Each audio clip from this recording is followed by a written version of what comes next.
যে বাংলাদেশে যে সাপ্লাই দেন এটা কি কোম্পানি আপনারা আমরা স্যার নিয়ে আসি আরো বেশ কয়েকটা কোম্পানি আছে, অনেক কোম্পানি আছে। আচ্ছা, কৃষকের স্বাধীনতা আছে, যে কোনো কোম্পানি থেকে সে পছন্দ মতো নিতে পারে, বিভিন্ন মডেল স্বাধীনতা আছে। হ্যাঁ, কৃষক তার চাহিদা মতো নিতে পারে, বিভিন্ন কোম্পানি থেকে নিতে পারে। আর এরকম সরকার কয়টা মেশিন বাংলাদেশে এখন দিছে? বাংলাদেশে স্যার এবার দিছে প্রায় 1700 প্লাস দিছে এইবার 1700 প্লাস।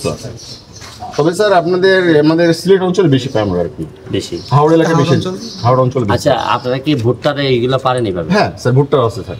আবার চাইলে আমরা এই মেশিনও চেঞ্জ করতে পারি, শুধু কাটিং ইউনিটটা চেঞ্জ করে দিলে ভুট্টা কাটা যায়। ভুট্টা কাটা যায়।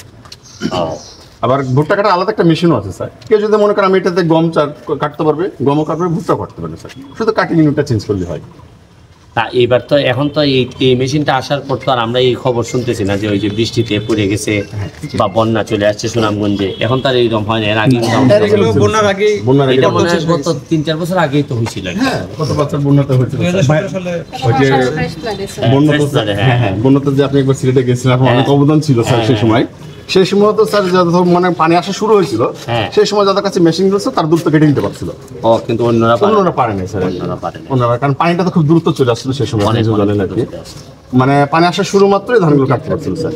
এই জন্য স্যার এই মেশিনগুলো একদিক দিয়ে কৃষকের জন্য অনেক উপকার স্যার, এবং স্যার খুব দ্রুত সময় ধান কাটা। যদি আমি এক কথায় বলে জিজ্ঞেস করি যে এই মেশিনের সবচেয়ে বড় দুর্বলতা কি? আপনি তো এতক্ষণ অনেক সফলতার কথা বলেন, এটা বলেন ছিল। দুর্বলতাটা হচ্ছে স্যার একটু যদি মানে সঠিকভাবে পরিচালনা না করা হয় তাহলে স্পেয়ার পার্টসগুলো একটু দুর্বল হয়ে পড়ে আর কি। অনেক সময় বেল্টগুলো আছে ছিঁড়ে যায়, মানে যদি ড্রাইভারের একটু দক্ষতা না থাকে তাহলে পার্টসগুলো ছিঁড়ে যায়, এবং পার্টসগুলো একটু এক্সপেন্সিভ স্যার আর কি। এগুলো অ্যাভেলেবেল আছে কিনা? অ্যাভেলেবেল আছে স্যার বাজারে, কিন্তু কৃষকের জন্য একটু টাফ হয়ে যায় কিনাটা অনেক সময় আর কি। তাহলে দুর্বলতা হচ্ছে কি যে এটা একটা এক্সপার্ট হাতে না থাকলে মেশিনগুলো নষ্ট হয় স্যার খুব দ্রুত। এটা এই ভিডিওতে যারা দেখতেছেন এই মেশিনের বিষয়ে যারাই চালাবেন বা যারা মালিক হবেন তারা যেন ড্রাইভারটা যেন এক্সপার্ট হয়। এটা আমরা উপজেলা কৃষি অফিস থেকে 28 দিন একটা আবাসিক ট্রেনিং হয়।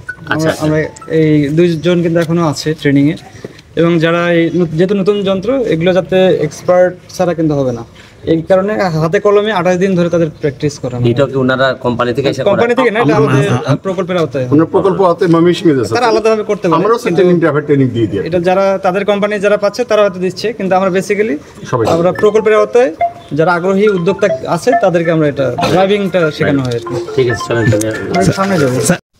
মেশিন শুধু একজন কৃষক থাকবে, ড্রাইভার থাকবে, সে চালাবে, অটোমেটিক ধান ফেস চলে আসবে। আপনারা কি সোলো কোম্পানি? আমাদের সোলো কোম্পানি স্যার, এটা বলিনি।